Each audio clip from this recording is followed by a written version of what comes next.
Hello friends, welcome back to my next video. हम लोग वही से शुरू करेंगे। मैंने बताया था ए और ए बी के ऊपर, तो बताया था, एक बार फिर से रिकैप करा देता हूँ कि ए और ए बी जो है वो कुछ बैड साउंड करता है अगर पहले लग जाता है किसी शब्द के आगे। तो बैड का मतलब बुरा होता है, लेकिन हर शब्द के आगे जब वो लगेगा तो उसको बैड ही नहीं करेगा, बल्कि क्या करेगा, उसका कुछ ऐसा मीनिंग रखेगा जिससे कि उस वर्ड में कुछ खो गया है, मतलब कि वर्ड के अंदर कुछ कमी आ जाती है ए और ए बी लगने की वजह से।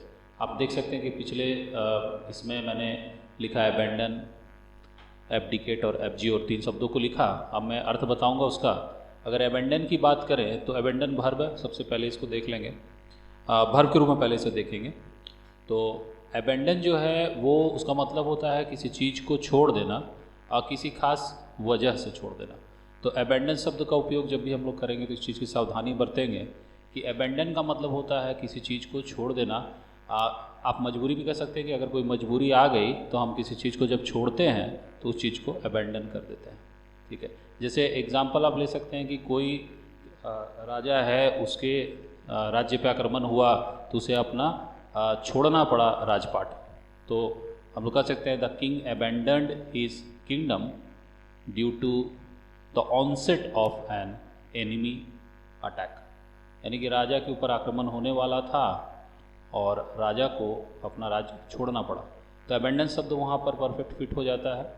तो अबैंडन वर्ब है, अबैंडन, अबैंडन्ड और अबैंडन्ड, इसका V1 V2 और V3 फॉर्म हो जाएगा। तो आप इसको इस तरह से समझ सकते हैं। ये हमारा शब्द हो गया, ए बी लगा हुआ था, तो एक अंदाज मिल गया कि इसका मतलब कुछ गड़बड़ होगा, यानी छोड़ देना किसी चीज़ को ज़्यादातर शब्दों में गड़बड़ी की तरफ ही दिखाता है। अगर दूसरे शब्द की बात करें तो दूसरा शब्द है एब्डिकेट। इसका अर्थ भी छोड़ना ही होता है, लेकिन इसका जो अर्थ है वो ज़्यादातर जिम्मेदारी से संबंधित शब्द है, यानी कि अगर आपकी कोई जिम्मेदारी है, आप उससे पीछे हटते हैं या उसे छोड़ देते हैं तो उसके लिए एब्डिकेट शब्द का उपयोग उचित समझा जाता है। ऐसे तो आप कौन सा शब्द कहाँ लगाते हैं इसकी परिभाषा या इसको समझाना काफ़ी कठिन है, लेकिन फिर भी कुछ शब्द जो होते हैं कुछ ही खास परिस्थिति के लिए उचित बैठते हैं। तो एब्डिकेट अगर रिस्पॉन्सिबिलिटी छोड़ दी जाए, पीछे हट जाए जाए रिस्पॉन्सिबिलिटी से, तो उसके लिए उचित बैठता है। तो तीसरे शब्द को हम लोग देखते हैं। तीसरा शब्द जो हमारा है वो है एब्जियोर। तो एब्जियोर जो है वो उसी तरह का एक खास शब्द है जब आप अपने सोचने के तरीके को, यानी बिलीफ हो गया आपका विश्वास, आपका सोचने का तरीका, बिलीफ सिस्टम, और या फेथ यानी कि आपका भरोसा, उसे छोड़ देते हैं।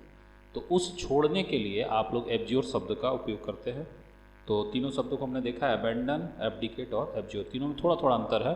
अबैंडन हो गया छोड़ देना मजबूरीवश, एब्डिकेट हो गया रिस्पॉन्सिबिलिटी छोड़ने के लिए ज़्यादातर यूज किया जाता है, और तीसरा हो गया एब्जियोर, यानी कि आपके सोचने के तरीके या फिर विश्वास को छोड़ने के लिए यूज़ करते हैं हम लोग। अगर हम बात करते हैं अगले शब्द की, तो आप देख सकते हैं कि मैंने लिखा है अबेस। अबेस में आप देखिए ए लगा हुआ, पहले से नेगेटिव हो गया। बेस का मतलब जो होता है वो अपने आप होता है नीचा या निचला। अबेस हो गया यानी कि नीचे का, काफ़ी नीचे का, यानी नीचा दिखाना जैसा। तो अबेस हो गया नीचा दिखाना किसी को। तो अबेस जो है हमारा वो भी वर्ब है, किसी को नीचा दिखाना। डिग्रेडेड मैंने एक वर्ड लिखा है, डिग्रेडेड का मतलब गिरा हुआ होता है। तो डिग्रेड जो वर्ड है वो वर्ब है, यानी किसी को नीचा दिखाना। उसकी डिग्री आप समझ सकते हैं। डिग्री वर्ड जो है, डिग्री का मतलब होता है किसी चीज़ की ऊंचाई नीचाई को दिखाने के लिए हम डिग्री शब्द का यूज करते हैं मैथमेटिक्स में भी। तो डिग्रेड यानी कि नीचे की तरफ की डिग्री की तरफ पहुंचाने की कोशिश, ऐसा आप समझ सकते हैं, समझने के लिए, याद करने के लिए। अब मैंने एक और वर्ड लिखा है सामने, आप देख सकते हैं, बी लिटिल। तो आप बी लिटिल को भी यहाँ समझ लें थोड़ा सा। बी लिटिल, लिटिल का मतलब छोटा हो जाना और बी का मतलब बनना। तो छोटा बन जाना। तो छोटा बन जाना यानी कि किसी को जब आप बी लिटिल करते हैं यानी कुछ नीचा दिखाते हैं।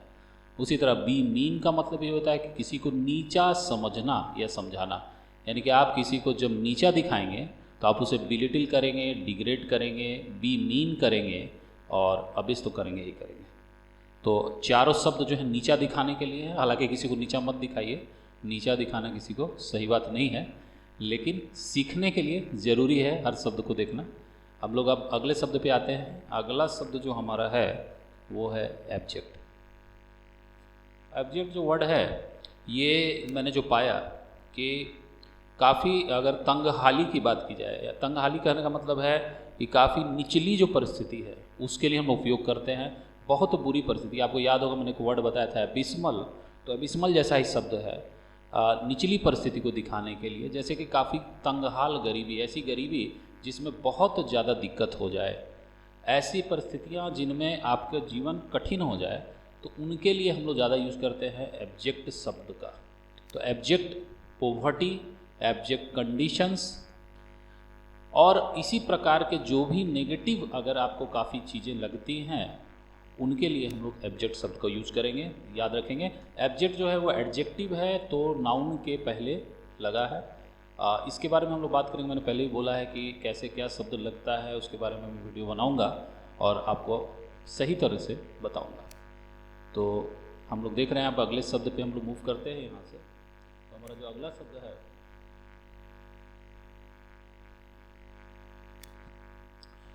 वो जो शब्द है हमारा वो हो गया अबिट।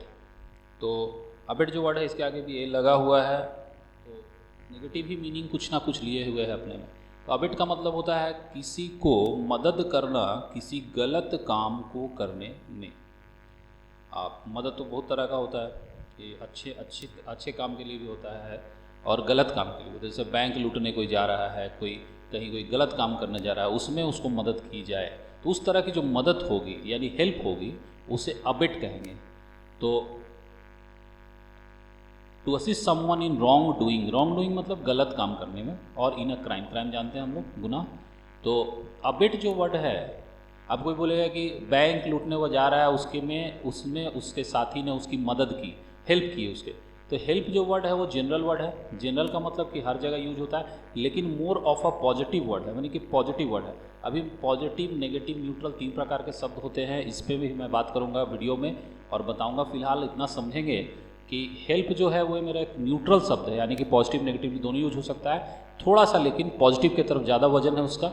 अबिट जो है वो पूरा का पूरा नेगेटिव है और उसका नेगेटिव सर्कमस्टांसेस में यूज करेंगे। यानी बैंक लूटने कोई अगर जा रहा है, कोई रॉबरी करने जा रहा है, रॉबरी का मतलब वही लूटपाट करने के लिए, तो हम लोग हेल्प नहीं बोलेंगे कि कोई उसकी मदद कर रहा है, हम लोग बोलेंगे अबिट कर रहा है कोई उसकी, या कोई कुछ भी गलत काम कर रहा है, अगर कोई उसकी मदद कर रहा है उस काम में, तो उस मदद के लिए हम लोग अबिट शब्द का यूज करेंगे, ABET।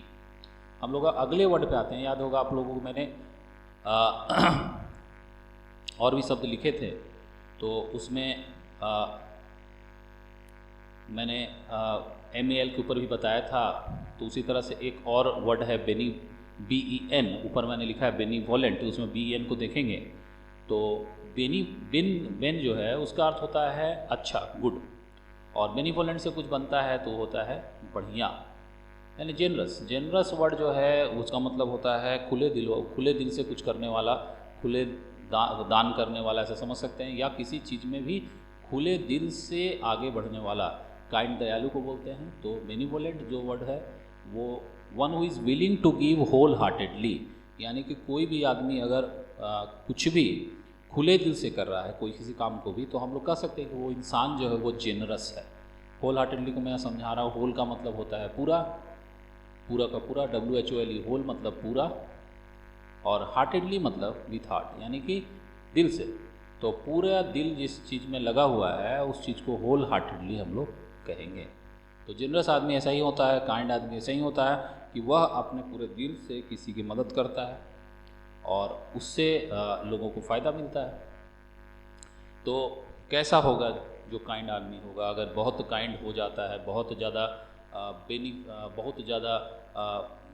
क्या उसको बोल सकते हैं हम लोग, बेनीवोलेंट आदमी हो जाता है और बहुत ज़्यादा लोगों की मदद करने लगता है, वो लोगों के बारे में ही दिन रात सोचता है और उनकी ही मदद के बारे में दिन रात सोचता है, तो इस तरह का जो आदमी है उसी को हम लोग बोलते हैं ऑल्ट्रुइस्ट। ऑल्ट्रुइस्ट लिखा हुआ है वहाँ पर सामने में, ALTRUIST, और एक और मैंने लिखा वर्ड ह्यूमैनिटेरियन। तो हम समझेंगे एक एक करके दोनों शब्दों को, और उसके आगे भी मैं कुछ बताऊंगा। तो ऑल्ट्रुइस्ट जो हो गया वो हो गया ऐसा आदमी जो सिर्फ लोगों के भले के लिए ही जीता है, लोगों का भला ही सोचता है और लोगों का हमेशा भला करता है। तो ऑल्ट्रुइस्ट सभी लोगों का भला सोचना एवं करने वाला, तो काफ़ी अच्छा इंसान हो जाएगा। ऑब्वियस बात है कि आप सब कह सकते हैं कि सुपर जो जेनरस आदमी है, सुपर जेनरस जैसे सुपरमैन हो गया, तो मैन के आगे सुपर लग गया, सुपर मतलब बहुत स्पेशल हो गया, और मैन हो गया आदमी, तो सुपरमैन हो गया स्पेशल आदमी। उसी तरह से जिसके पास बहुत सारा ताकत है और बहुत सारे अच्छे अच्छे काम कर सकता है, लोगों की मदद कर सकता है, उसी तरह से ऑल्ट्रुइस्ट भी सुपरमैन के जैसा ही हो गया, जो कि बहुत अच्छे इंसान की कैटेगरी में आएगा, जो लोगों का हमेशा भला चाहता है। हम लोग अब दूसरे शब्द पे आते हैं। दूसरा शब्द है ह्यूमैनिटेरियन। तो ह्यूमन हम जानते हैं किसको बोलते हैं, इंसानों को बोलते हैं। तो जो लोगों के प्रति संवेदना रखता हो, संवेदना का मतलब उनके बारे में सोचता हो, तो कंसर्न जो वर्ड है CONCERNED मैंने लिखा है, तो उसमें से CONCERN कंसर्न जो वर्ड है, मतलब कि लोगों के प्रति सोचने वाला, ध्यान रखने वाला, और जो इंसान के प्रति सोचता हो, ध्यान रखता हो, उन्हें उसको बोलते हैं ह्यूमैनिटेरियन। मैं एक और वर्ड लिख रहा हूँ यहाँ पर, इनसे जुड़ा हुआ ही शब्द, यानी कि ऑल्ट्रुइस्ट ह्यूमैनिटेरियन से ही जुड़ा हुआ एक और शब्द है फिलेंथ्रोप। ये बहुत अच्छा वर्ड है। मैंने पहले ही बोला था कि मैं जो बताऊँगा कुछ अलग तरीके से शब्दों को बताऊँगा, और मेरा जो पैटर्न है वो सिंपल है कि आप सीख भी जाएं, चाहे एग्ज़ाम दें या आप इन जनरल शब्दों का अगर उपयोग करना चाहते हैं डे टू डे लाइफ में, और एग्जामिनेशन अगर दे रहे हैं तो आपको तो इमेंस बेनिफिट होने वाला है, क्योंकि ये सब खास तौर पे एग्जामिनेशन में बहुत ज़्यादा पूछे जाते हैं, whether you talk about bank PO और you talk about SSC CGL CHSL और any other exam. Okay, now we continue, हम लोग आगे बढ़ जाते हैं। फिलेंथ्रोप मैंने लिखा है। फिलेंथ्रोप जो वर्ड है उसमें से अगर आप एंथ्रोप वर्ड को लेते हैं, ANTHROP, एंथ्रोप मतलब होता है मैन काइंड, यानी लोगों के बारे में की बात की जा रही है। फिलेंथ्रोप मतलब कि जो लोगों की मदद करता है पैसों से और चीज़ों से, तो फिलेंथ्रोप हम लोग बोलते हैं, उसको फिलेंथ्रोपिस्ट भी बोलते हैं। फिलेंथ्रोपिस्ट PHIST हो जाएगा, आगे लग जाएगा PHILANTHROPIST, अगर हम लोग लिखेंगे तो फिलेंथ्रोपिस्ट हम लोग कह सकते हैं। ऐसे मैंने यहाँ फिलेंथ्रोप लिखा है, दोनों का अर्थ सेम होता है, यानी कि ऐसा इंसान जो लोगों की मदद करता है। आप देख सकते हैं एंथ्रोप जो है, मैं ये समझाने के लिए आप लोग को लिख रहा हूँ। ऐसे आप मीनिंग अगर खोजने जाएंगे इन चीज़ों की तो आपको बहुत ज़्यादा समय लग जाएगा, मतलब कि आप चाहे इंटरनेट पे खोज लें, किसी किताब में खोज लें, आपको काफ़ी समय लग जाएगा, क्योंकि वहाँ पर पूरा क्लियर कट आपको नहीं पता चलेगा क्या कहना चाह रहा है राइटर। तो आपके लिए मैं काफ़ी सुलझा करके हर चीज़ों को लिख रहा हूँ ताकि आपको आसानी से याद भी हो जाए। तो फिलेंथ्रोप हो गया लोगों की मदद करने वाला पैसों और चीज़ों से, और सुपरमैन जैसा ही चीज़ है, सेकंड सुपरमैन समझ लीजिए इसको भी। और इसका अगर उल्टे की बात करें, यानी अपोजिट की, एंटोनिम की बात करें, तो अपोजिट हो गया इसका मिसएंथ्रोप। एंथ्रोप हो गया पीपल, और जो लोगों के बारे में उल्टा सोचता हो, यानी कि खराब सोचता हो, एंटी सुपरमैन आप कह सकते हैं, सुपरमैन का उल्टा, तो मिसएंथ्रोप हो गया। अगर आप इसको डिफिनेशन की बात करते हैं तो मिस बैड के लिए यूज करेंगे, आगे से दिमाग में रखेंगे कि मिस वर्ड जो है MIS हम लोग फिर आगे भी यूज करेंगे। MIS बैड मीनिंग करेगा अगर किसी के आगे लगेगा या ख़राब कर देगा शब्द को। MIS शब्द जो है अगर किसी शब्द के आगे लगता है तो उसे ख़राब कर देगा, इसे याद रखेंगे, और उसका मीनिंग नेगेटिव हो जाएगा। तो एंथ्रोप हो गया पीपल, मिस हो गया बैड, यानी कि bad for people, bad for Mankind.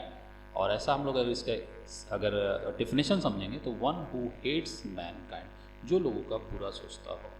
हालांकि लोगों को बुरा सोचना बहुत ख़राब बात है, कभी नहीं सोचनी चाहिए, हमेशा अच्छा सोचना चाहिए। और आप लोग भी अच्छा सोचें, और लाइक और सब्सक्राइब करें मेरे चैनल को, और कमेंट करें, पूछें क्वेश्चंस। Thank you.